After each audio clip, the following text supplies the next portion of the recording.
Question number 1 क्या बोलता है? क्वेश्चन नंबर 1 में दिया हुआ है कि the rate constant for first order reaction is के। रेट कांस्टेंट की वैल्यू के दी हुई है, टाइम की वैल्यू टी दी हुई है और रिएक्शन जो है 99% कंप्लीट हो चुका है। तो पूछा है कि उसके लिए टाइम कितना लगेगा, टाइम की वैल्यू निकालना। ठीक है, तो कंडीशन क्या होता है कि के फर्स्ट ऑर्डर रिएक्शन के लिए K2 equals to the 2.303 log n upon n0 minus या n0 upon n0 minus b है, जितना परसेंटेज कंप्लीट हो चुका होगा। ठीक है, पुट कर देते हैं तो कितना हो जाएगा 2.303 log। इनिशियली मान लेते हैं कि रिएक्शन जो था कितना था, वो हो गया 100। अब कितना परसेंट में दिया हुआ है तो 100 माइनस कितना कंप्लीट हो चुका है 99। तो कितना आ जाएगा, इसकी वैल्यू हो जाएगी 2.303 log 100 अपॉन 1। अब जो ये 2.30 हो तो इसके बेस में 10 होता है। अगर कभी मेरे को निकालनी हो वैल्यू log 10 की वैल्यू होती है 1, log 100 की तो वैल्यू होती है 2, log 1000 की तो वैल्यू होती है 3, log 10,000 का निकालेंगे तो वैल्यू हो जाएगी 4। तो जितने जीरोज हैं उसको बस गिनना है, वही उसकी वैल्यू हो जाती है डायरेक्टली। तो अगर इस पूरे की वैल्यू की बात करें तो log 100 की वैल्यू कितनी हो जाएगी, log 100 की वैल्यू हो जाएगी 2। तो बचेगा KT is equals to 2.303 into 2 equals to हो जाएगा 4.606। तो T इज इक्वल्स निकलेगा 4.606 अपॉन K। इसका मतलब है ऑप्शन नंबर। नेक्स्ट क्वेश्चन देखते हैं। किसी भी केमिकल रिएक्शन के लिए करेक्ट ऑप्शन कौन सा है? ठीक है, तो अगर कोई भी केमिकल रिएक्शन दिया हो हम लोग के पास तो ऑर्डर ऑफ स्पीड ऑफ या रेट ऑफ रिएक्शन कैसे लिख सकते हैं? जैसे क्वेश्चन है कि A का A मोल था, B के B मोल थे, रिएक्शन के बाद C का C मोल और D का D मोल बना, तो रेट ऑफ रिएक्शन क्या होगा? रेट ऑफ रिएक्शन कंडीशन होता है मेरे पास 1 upon A D concentration of A upon dt equals to 1 upon B D concentration of B upon dt। अब क्योंकि A और B रिएक्टेंट है, रिएक्टेंट मतलब इसका नंबर जो होगा कम हो रहा होगा, इसलिए यहाँ भी नेगेटिव और यहाँ भी नेगेटिव। और इसी को लिख सकते हैं equals to C into 1 upon C into DC by dt। और इसी की वैल्यू निकलेगी 1 upon D into D by D of dt। RHS के टर्म पे लेंगे तो प्लस होगा और LHS के टर्म पे लेंगे तो नेगेटिव होगा। अब जैसा क्वेश्चन में दिया हुआ है उस ऑप्शन के हिसाब से देखें हम लोग रिएक्शन, तो आएगा हम लोग के पास क्या कंक्लूजन निकल जाएगा, आंसर निकलेगा 1 N2 था तो concentration of N2 dN by dt negative में is equals to 1 upon 3 times of DH upon dt और इक्वल्स टू हो जाएगा 1 upon 2 times of NH3 upon dt। अब जो भी ऑप्शन इससे मैच कर रहा होगा वही आंसर है, तो आंसर नंबर 3। नेक्स्ट क्वेश्चन देखते हैं। नेक्स्ट क्वेश्चन में बोला है फर्स्ट ऑर्डर रिएक्शन के लिए रेट ऑफ रिएक्शन क्या होगा। ठीक है, नेक्स्ट क्वेश्चन में क्या पूछा है, रेट ऑफ रिएक्शन की वैल्यू क्या, फर्स्ट ऑर्डर रिएक्शन दिया हुआ है, रेट कांस्टेंट की वैल्यू दी हुई है, टाइम दिया हुआ है। ठीक है, क्वेश्चन नंबर 3 देखते हैं।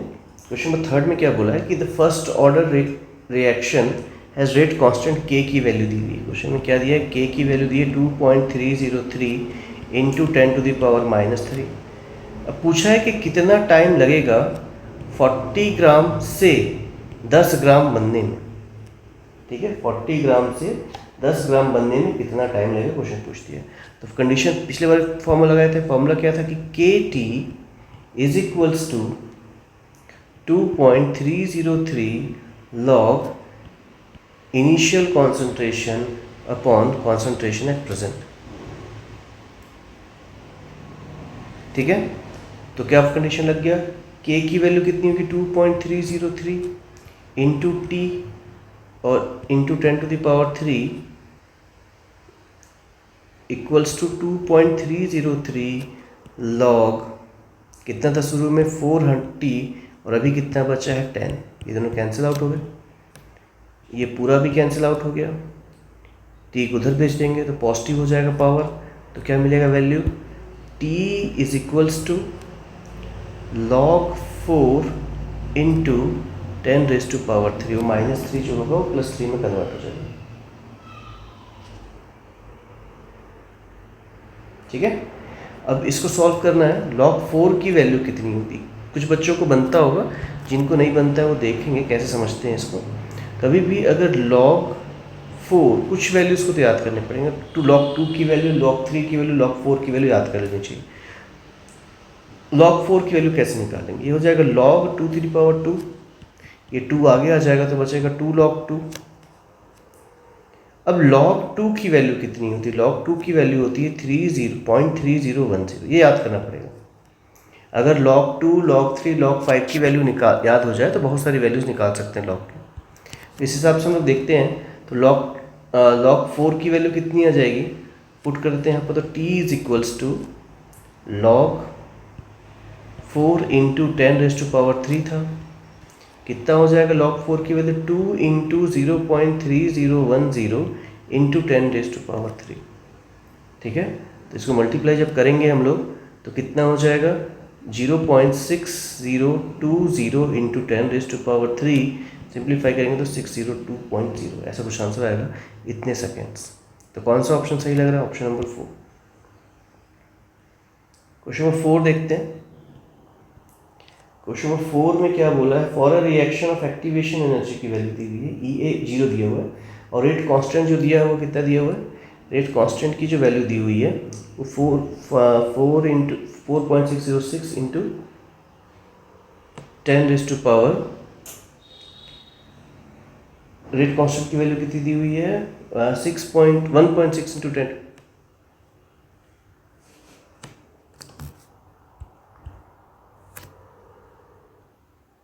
क्वेश्चन नंबर 4 देखते हैं।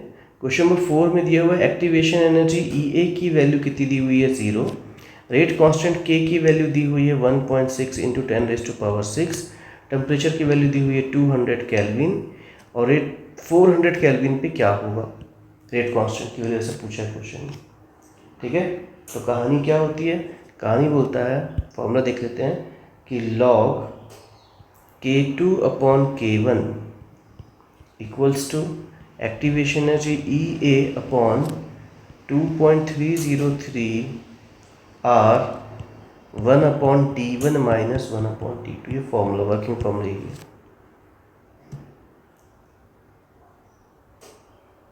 ठीक है, इसका इस पूरे की वैल्यू कितनी, इस पूरे की वैल्यू 0 दी हुई है तो हो जाएगा log K2/K1 is equal to 0। अब log में 0 कब आता है, इसको याद करना पड़ेगा। तो log 1 की वैल्यू 0 होती है, इसका मतलब क्या निकलता है K1/K2 या K2/K1 जो भी बोल दे इक्वल्स टू 1 होना चाहिए। इससे क्या निकलेगा K1 इक्वल्स टू K2 हो जाएगा। ठीक है, तो जितना K 200 डिग्री सेल्सियस पे था उतना ही K 400 डिग्री सेल्सियस पे होगा, तो आंसर हो जाएगा आंसर नंबर 2। क्वेश्चन 5 देखते हैं। क्वेश्चन 5 क्या बोलता है, क्वेश्चन नंबर 5 में बोलता है कि rate constant for the first order reaction is K की वैल्यू की देना। K की वैल्यू है 4.606 into 10⁻³ and the time required to reduce 2 gram से, मतलब ये हो गया N0, ये हो गया 2 और N अभी कितना हो जा रहा है 0.2। जनरली ऐसे नंबर दिए जाएंगे जो कि 2 से डिविजिबल हो, तभी क्वेश्चन बना पाएंगे, तो नहीं बनेगा। ठीक है, तो फॉर्मूला क्या पढ़े हम लोग, फॉर्मूला फिर से देख लेते हैं एक बार। KT is equals to 2.303 log A0/A, put कर देते हैं 4 कितनी दी हुई थी K की value 4.606 into 10⁻³ is equal 2.303 log initial concentration 2 final concentration 0.2। ठीक है, इसको सिंप्लीफाई कर लेते हैं तो कितना हो जाएगा, ये पूरा कट जाएगा 2 बार में, तो हो गया के की वैल्यू -3, पावर नेगेटिव है, तो t की वैल्यू क्या निकल जाएगी, t is equals to log 20/2 divided by 2 × 10⁻³ तो t की वैल्यू क्या निकल जाएगी, कैंसिल आउट हो गया, 10 बच गया log 10/2 × 10⁻³। अब इस टाइप के क्वेश्चन को बताया था कि अगर कभी भी log के 10 का पावर के वैल्यू log निकालनी हो, जैसे log 10 निकालना हो, log 100 निकालना हो, log 1000 निकाल, जीरो काउंट करने होते हैं बस, इसमें 1, इसकी वैल्यू 2, इसकी वैल्यू 3। इस केस में क्या हो जाएगा, 1/2 × 10⁻³ ये -3 ऊपर जाएगा, तो 1000/2 डिवाइड कर देंगे तो 500 आंसर बचेगा। ठीक है, तो इस हिसाब से आंसर हो जाएगा आंसर नंबर 4। नेक्स्ट क्वेश्चन देखते हैं, क्वेश्चन नंबर 6। दैट क्वेश्चन है the increase in concentration of reactant of the reaction leads to change in ठीक है कोलिजन फ्रीक्वेंसी, पहला ऑप्शन सही है। नेक्स्ट क्वेश्चन दिया हुआ है क्वेश्चन नंबर 7, हाफ लाइफ का क्वेश्चन है। ठीक है, क्वेश्चन में क्या गिवन है कि half life for a zero order reaction having इतना molar concentration of the reactant is 100 second. Half life कितनी दी जीरो ऑर्डर रिएक्शन के लिए, 100 सेकेंड दी हुआ। तो टी हाफ का फॉर्मूला क्या होता है, T half zero order reaction के लिए होता है concentration, initial concentration upon 2K, KT is equals to A0/2 हो जाएगा, डायरेक्टली ऐसे भी समझ सकते हैं। तो K की वैल्यू क्या निकल जाएगी, concentration, initial concentration of A/2T half. Initial concentration कितना दिया हुआ है क्वेश्चन में, इनिशियल कॉन्सेंट्रेशन में वैल्यू दी हुई है 0.02/2 का 2 और T हाफ की वैल्यू दी हुई है 100 सेकेंड। पुट कर देते हैं तो कितना हो जाएगा, ये 2 से ये 2 कैंसिल हो जाएगा और ये 2 0 और ये पावर 2 और, तो 10⁻⁻⁴।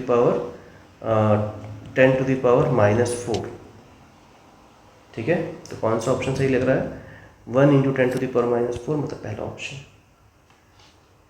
नेक्स्ट क्वेश्चन देखते हैं, तो एक थ्योरी वाला क्वेश्चन है, the collision theory of reaction ZAB। ठीक है, इसका ऑप्शन होगा बी। 9th क्वेश्चन ग्राफ का है कि रिएक्शन पोटेंशियल एनर्जी ग्राफ दिया हुआ है, दिए हुए ग्राफ में से कौन सा सही ऑप्शन है। ठीक है, तो इसका आंसर हो जाएगा option number B. Question number 10 देखते हैं। क्वेश्चन नंबर 10 में क्या पूछा है कि slope of Arrhenius plot, Arrhenius graph का जो प्लॉट का स्लोप दिया हुआ है फर्स्ट ऑर्डर रिएक्शन की, the value of EA for the reaction chosen the correct option. इनमें से EA की वैल्यू क्या हो सकती है। ठीक है, तो हम लोग के पास ग्राफ किसका दिया हुआ है, the slope of Arrhenius plot, slope given है क्वेश्चन में। तो आर्हीनियस का ग्राफ एक बार देख लेते हैं हम लोग, आर्हीनियस का ग्राफ कैसे मिलता है। अगर हम लोग एक ग्राफ प्लॉट करते हैं ऐसा, एक साइड पे लिखते हैं ln(k) और एक साइड पे लिखते हैं 1/t। ठीक है, तो ये जो होगा डायरेक्टली प्रोपोर्शनल होगा, लेकिन नेगेटिव साइन की वजह से ग्राफ कैसा बनेगा, नीचे की ओर बनेगा ऐसा। ठीक है, अब जब इस ग्राफ की बात करेंगे तो ये है y एक्सिस में और ये है x एक्सिस में, और y इज इक्वल टू क्या होता है mx + c। इस हिसाब से अगर चेक करें तो ln(k) इक्वल्स टू हो जाएगा m × k 1/t + c, ऐसा इक्वेशन लिख सकते हैं। तो जो x या जो t के मल्टीप्लिकेशन में होगा वो m हो जाएगा और जो बच जाएगा वो c हो जाएगा। ठीक है, तो इस स्लोप का ग्राफ क्या हो जाएगा, इस हिसाब से स्लोप का फॉर्मूला हो जाएगा, स्लोप इज इक्वल टू हो जाएगा -EA/r। तो कंडीशन क्या होता है, ln(k) Arrhenius equation equals to ln A -EA/A × t/2 ऐसा है। तो t/1/t के सामने में जो मल्टीप्लिकेशन में है वो पूरा का पूरा क्या होता है, स्लोप होता है, और उसकी वैल्यू कितनी है -EA/A। बस वैल्यू पुट करने पे आंसर आ जाएगा। ठीक है, तो ई ए इक्वल्स टू कितना दिया है क्वेश्चन में, 5 into 10 to the power, E A equals 5 into 10 to the power -3 into R, R की वैल्यू इंटू करनी है इसमें, तो कितना हो जाएगा 5 into 10 to the power -3 into 8.314, simplify कर लेते हैं तो 41.5 into 10 to the power 3। Question number 10 देखते हैं। क्वेश्चन नंबर 10 में क्या पूछा है, क्वेश्चन नंबर 10 में दिया हुआ है स्लोप ऑफ आर्हीनियस ln के वर्सेस 1/t का ग्राफ बना के देखिए पहले क्या आता है। तो हम लोग एक बार इक्वेशन देख लेते हैं, आर्हीनियस इक्वेशन, लॉगरिथमिक फॉर्म भी होता है आर्हीनियस इक्वेशन का। वो क्या कहता है, ln k is equals to ln a minus E A upon a into 1/t, या r बोल देते हैं इसको, r इंटू 1/t। इस इक्वेशन को क्या कहते हैं हम लोग, आर्हीनियस इक्वेशन कहते हैं। अब इस इक्वेशन को अगर ध्यान से देखें तो ये जो है, अगर इसको y एक्सिस में रखते हैं, 1/t को x एक्सिस में लिखते हैं, तो ये हो जाएगा c और ये हो जाएगा प्लस m। क्या बोल सकते हैं, y is equals to mx plus c। ये स्टैंडर्ड इक्वेशन होता है किसी भी ग्राफ स्ट्रेट लाइन का। तो ये स्ट्रेट लाइन बन रहा होगा, लेकिन इसका स्लोप कैसा है, इसका स्लोप है नेगेटिव। देखिए minus E A by R है, तो ग्राफ नीचे क्यों बनेगा ऐसा, ये टच नहीं करेगा। ये ग्राफ जो बनेगा कैसा बन जाएगा, ये ग्राफ यहाँ से स्टार्ट करके यहाँ तक ऐसा आएगा। ये कौन सा ग्राफ है, ये है ln log k और 1/t के बीच का ग्राफ। इस ग्राफ का जो स्लोप होता है, इस ग्राफ का स्लोप क्या होता है, ई ए अपॉन आर। इस ग्राफ का स्लोप क्या होता है, ई ए अपॉन आर। और इस क्वेश्चन में दिया हुआ है कि ई ए अपॉन आर यानी कि जो स्लोप है इस ग्राफ का, उसकी वैल्यू है -5 इंटू 10 टू द पावर 3। ठीक है, तो ये माइनस माइनस कैंसिल हो गया, तो E A is equals to क्या हो जाएगा, R into 5 into 10 to the power 3। Simplify करेंगे इसको, बस आर की वैल्यू कितनी होती है, आर की वैल्यू हो जाएगी 8.314 into 5 into 10 to the power 3, multiply करना तो 41.5 किलो जूल पर मोल। ये आंसर आ गया, मतलब option number 1। Question number 11 direct question है। ठीक है, क्वेश्चन नंबर 11 में क्या पूछा है कि the given graph represent kinetic of reaction, और पूछा है कि रिएक्शन कितने ऑर्डर का होगा। ठीक है, तो ऑप्शन नंबर सी सही है इसका, 0 ऑर्डर रिएक्शन। क्वेश्चन नंबर 12 देखते हैं। फॉर फर्स्ट, क्वेश्चन नंबर 12 में क्या पूछा है कि for a first order reaction A, product जो है, प्रोडक्ट दे रहा है, इनिशियल कॉन्सेंट्रेशन ए की वैल्यू दी हुई है, विच बिकम्स इतना molar after rate constant. Same question है, कई बार बना चुके हैं ऐसा क्वेश्चन। तो फॉर्मूला क्या बोलता है कि के T, question number 12, K T is equals to 2.303 log initial concentration upon final concentration.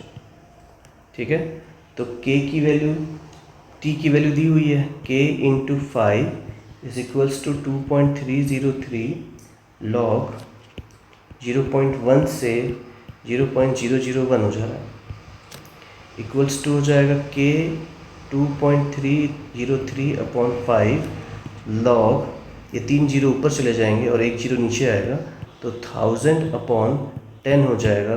0 से 0 कैंसिल कर दिए तो बचेगा log 100, तो 2.303 अपॉन 5 log 100।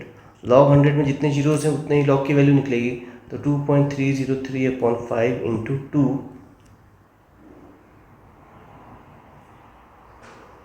ठीक है, तो वैल्यू कितनी आ गई इस हिसाब से हम लोग देखेंगे। तो इसको सिंप्लीफाई करने पे आएगा 0.9212, 0.9212 ऑप्शन नंबर 1। क्वेश्चन 13 देखते हैं। First half for half life, first order के लिए हाफ लाइफ का कंडीशन दिया हुआ है। ठीक है, क्वेश्चन नंबर 13 स्टार्ट करते हैं। क्वेश्चन नंबर 13 में दिया हुआ है कि half life of first order reaction 2000 है, तो टी हाफ की वैल्यू कितनी दी हुई है, 2000। इफ़ द कॉन्सेंट्रेशन आफ्टर 8000 है, तो कितना देर बाद, 8000 साल बाद उसकी कॉन्सेंट्रेशन कितनी हो जाएगी, तो टाइम कितना दे दिया है, 8000, इतने साल बाद उसकी कॉन्सेंट्रेशन कितनी हो जाएगी। ठीक है, और क्या दिया क्वेश्चन में, दी हुई है कि कॉन्सेंट्रेशन कितना दिया हुआ है, ए फाइनली कितनी दी हुई है 0.02।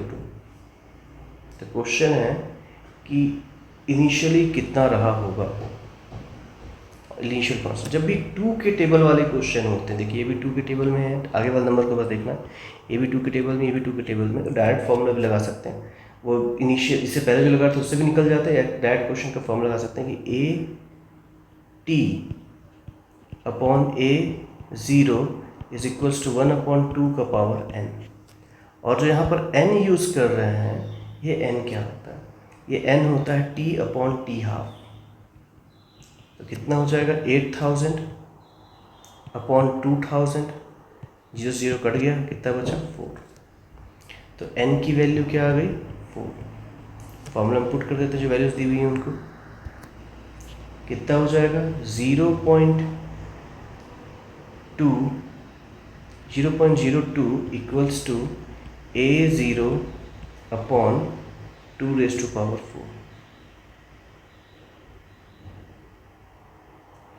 ठीक है, तो A0 की वैल्यू क्या निकल जाएगी, ये 16 हो जाएगा, 16 इंटू 0.02 सिंप्लीफाई करेंगे तो 0.32 आंसर। तो 0.32 आंसर मतलब option number 2। Question number 14, question number 14 देखते हैं। क्वेश्चन नंबर 14 में क्या बोला कि फॉर अ केमिकल रिएक्शन दिया 4A equals to 3B tense to 6C 9D, और रेट कांस्टेंट की वैल्यू दी हुई है। रेट ऑफ डिसअपियरेंस मतलब रिएक्टेंट का रेट दिया हुआ है 4 into 10 to the power -2। The rate of reaction amount B consume, तो B का रेट क्या होगा पूछा है। ठीक है, तो हम लोग के पास कंडीशन क्या होता है 1/4 dA/dt is equals to 1/3 dB/dt। क्योंकि रिएक्टेंट है तो दोनों के सामने माइनस लगेगा, माइनस को कैंसिल आउट कर देंगे, तो कंडीशन बच जाएगा 1/4 dA/dt is equals to 1/3 dB/dt। ये फॉर्मूला बन गया, इसी में पुट करना होगा, आंसर आ जाएगा। ठीक है, तो क्या दिया हुआ है रेट फॉर्मेशन, तो क्या हो जाएगा 1/4 into 4 into 10 to the power -2 is equals to 1/3 into dB/dt। तो ये 4 से 4 कैंसिल हो गया। ठीक है, ये जो 4 है, ये 4 जो होगा इस 4 से कैंसिल हो जाएगा, 3 साइड चेंज करेंगे तो 3 इंटू 10 टू द पावर -2 और टाइम की dB/dt, और टाइम कितना दिया 10 सेकेंड, तो 10 को और इधर भेज देंगे तो 30 into 10 to the power -2 equals to dB। ये आंसर हो जाएगा। ठीक है, क्वेश्चन नंबर 15 एसेशन रीजन है क्वेश्चन नंबर 15 में। ठीक है, तो क्वेश्चन नंबर 15 का क्या आंसर हो जाएगा। क्वेश्चन में बोला है कि assertion reaction can have 0 activation energy, the minimum extra amount of energy absorbed by a reaction molecule so that their energy becomes equal to threshold value is called activation energy। activation energy का definition है। तो हम लोग क्या देखते हैं कि A जो है वो गलत है और R जो रीज़न जो है वो सही है। एक्सप्लेनेशन भले ना हो लेकिन सही है, तो ऑप्शन नंबर C। तो एक चैप्टर और कंप्लीट हो गया। Thank you.